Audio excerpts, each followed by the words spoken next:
बावल धर्म कमांदिया मिगी रख ले अज दी रात वे कियां रखा धीए मेरी मेरा धर्मशीन हो जाता। दोस्तों कैसी विडंबना है कि धी बावल दे घर जन्म लैंदी, छुपले छुपले पैरें चलना शुरू होंदी ते बावर दे आंगन दी रौनक बनदी है। आस्ता आस्ता वो धी वड्डी होंदी, उस घर दे विच वो ऐसी खुशबू फैलांदी है कि सारें दी लाडली होंदी है। माँ प्यो दी लाडली, दादी दादे दी लाडली, भैनें भ्राएं कन्नै लड़ना भी ते झगड़ना भी, फिर नानकियें च भी प्यार पाना। एक दिन ऐसा होना कि उस सारे प्यार गी एक थां छड्डिए नਵੇਂ रिश्ते जोड़ने। आदे राजे महाराजे भी इस रीत गी नहीं बदली सके। एक धी बैठी दी है, चंद दिन दी मेहमान इस घर दी, उहदे कन्नै गलबात करने, उहदे अंदर की सोच चला करदी वो भी तुर तक पहुँचाने का प्रयास करना है। क्या नाम जी थोड़ा? इंदू। इंदू जी, मम्मी डैडी का प्यार आदे कोई भी जरूरत होंदी सिर्फ मूँह निकले माँ प्यो पूरी करते हैं। कुछ गल्लां ऐसी होंदी कि भैनें भ्राएं दा आपू विच लड़ाई भी होंदी, झगड़ा भी होंदा, कुसै गल्ला पर मन मुटाव भी होंदा, फिर एकजुट हो जाना। अपनी दादी दी गोदी दे विच बैठिए वो प्यार पाना, नानी नाने दा, मामी मामिया दा। जिल्लै विवाह की खुशी भी बड़ी होंदी, पर पता उसलै लगदा जिल्लै डोली च पैर रखना उसलै धी दे अंदर केह् सवाल उठदे? सवाल तो बड़े उठते ना। पहले अंगेजमेंट हुई, बड़ी खुशी ही, ब्याह हूँ जिन्ना जिन्ना थोड़े दिन रही ना, बड़ी अंदरों बड़े अजीब अजीब टेंशन क्रिएट होआ दियां। क्योंकि जिल्ले बेटी अपने घर होंदी है, अपनी मदर कन्नै, फादर कन्नै, अपने ब्रदर कन्नै, क्योंकि उंदे कन्नै बचपन च उंदे कन्नै रेही दी होंदी, बड़ी अच्छी अंडरस्टैंडिंग होंदी है। लेकिन जिल्ले उन्हें सोच आ दी कि अगले घर जाना है तो उन्हें थोड़ा समझने च थोड़ा टाइम चाहिदा होंदा। क्योंकि उन्हें ते हल्ले मैं उन्हें इन्ना जानदी नहीं है, बट जिन्ना मैं उन्हें जानदी हाँ बहुत काफ़ी अच्छे न, मेरे लॉज बड़े ज़्यादा अच्छे न। तो बस मेन टेंशन ये है कि उंदे कन्नै अंडरस्टैंडिंग नहीं रोग। तो जानने की गल की जा, वो पुरानियां जिहड़ियां औरतां हाँ, छोटी उम्र दे विच, कच्ची उम्र दे विच ब्याह हुंदा हा, पर जिस घर च जिल्लै बावल दी दहलीज च कदम पुटदी हाँ ते फिर सौरे घर अर्थी जंदी, बावल दे घर वापस लामा लेइयै नहीं उनेंगी औने पौंदा। वो अपने प्यो दी पग्गू दी लाज रखदी। अज पढ़ी लिखी दी है और संचार ने तरक्की की दी है, एक दूए जानने का मौका मिलता है। उसके बावजूद भी कई ऐसे अस दिखने जमाने दे विच, मैं तुहाडी गल नहीं कराना भाई, बड़ा जिन्ना पंत परोत पहले टिबड़े मिलाइए एक दूए के गुण दिख लेंदे हे, वो लंबियां चलदियां हाँ। अजकल टिबड़े के गुण घट मिलते, दिल मिलन ते आखदे पे ब्याह कर लो।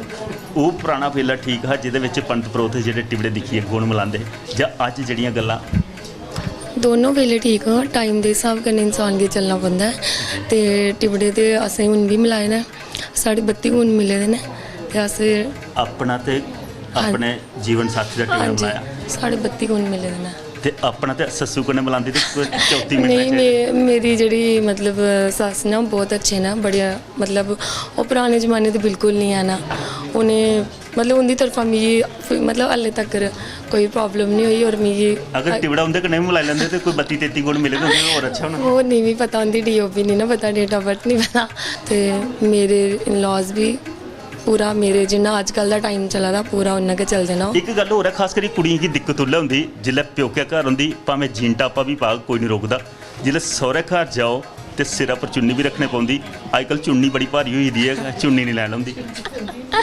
नहीं, मेरे जेह्ड़े इन-लॉज ने भी बड़ियां जीन्स ते टॉपां लेई दित्तियां न, ऐसी कोई गल नहीं है। वो आखदे जो मर्जी पाओ, अपने रिस्पैक्ट करने जाओ, रिस्पैक्ट करने आओ। इवन जेह्ड़ी मेरी मदर इन लॉ ने, उन्हें मिगी बिल्कुल बोले दा कि बिल्कुल रेडी होइयै रौह्ना, मिगी ये चीज़ बड़ी पसंद है। एक गल होर मैं तुहाडे पुच्छना चाहना भाई, खास करी जिल्लै अजकल कुड़ी मुड़े दा ब्याह हुंदा ते पैह्ले इक रस्म आउंदी चुन्नरी चढ़ाने दी।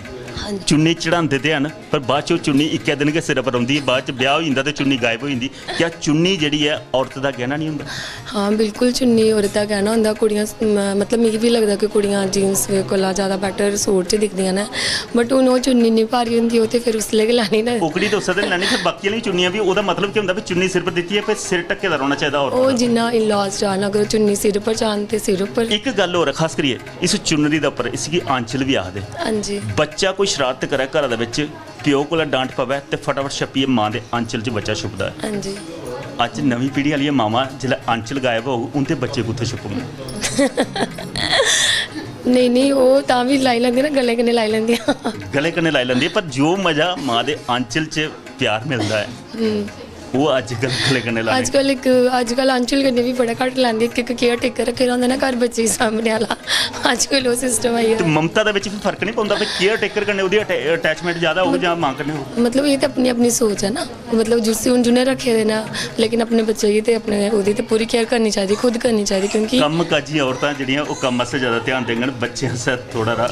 देखो हर एक चीज़ इंसान की मैनेज करनी पौंदी, बच्चे भी सामने चाहिए, काम भी करना चाहिए, अपना ऑफिस भी दिखना चाहिए, मैनेज करिए कि सिस्टम चलता ना। अगर तो ही बोल गए कि सिर्फ अपना के दिखना कि फिर नहीं सिस्टम चलता। ਇੱਕ ਗੱਲ ਮੈਂ ਪੁੱਛਾਂ, ਅਗਰ ਉਸ ਘਰ ਦੇ ਵਿੱਚ हाँ जी ਹਰ ਇੱਕ ਚੀਜ਼ ਤੁਹਾਡੇ ਮੁਤਾਬਕ ਚੱਲਦੀ, ਇੱਕ ਗੱਲ ਕੋਈ ਟੇੜੀ ਹੋਈ ਤੇ ਉਹਲੇ ਆਪਣੀ ਜ਼ੁਬਾਨ ਖੋਲਣੀ ਜਾਂ ਨਜ਼ਰਾਂ ਝੁਕਾਈਏ ਗੱਲ ਕਰ ਲੈਣੀ? कुछ नहीं बोलना, चुप रहो, क्योंकि जो बोले तो फिर उन्हें गुस्सा आया था ना, गलती के बुलाना, इससे बेटर है चुप रहोगे 1-2 दिन च अपने आप। ਇੱਕ ਸਲਾਹ ਅਸ ਦੇਈ ਨਾ ਤੁਹਾਨੂੰ, ਜਿੱਲੇ ਅੱਗੇ ਕੋਈ ਬੋਲਦਾ ਤਾਂ ਆਪਣੇ ਮੂੰਹੇ ਪਾਣੀ ਪਾਈ ਲੈਣਾ। ठीक है ਠੰਡੇ ਪਾਣੀ ਦਾ ਘੁੱਟ ਢਾਲਣਾ ਨਹੀਂ, ਮੂੰਹੇ ਪਾਈ ਰੱਖਣਾ, ਮੂੰਹ ਬੰਦ ਰਹੋ। ठीक है।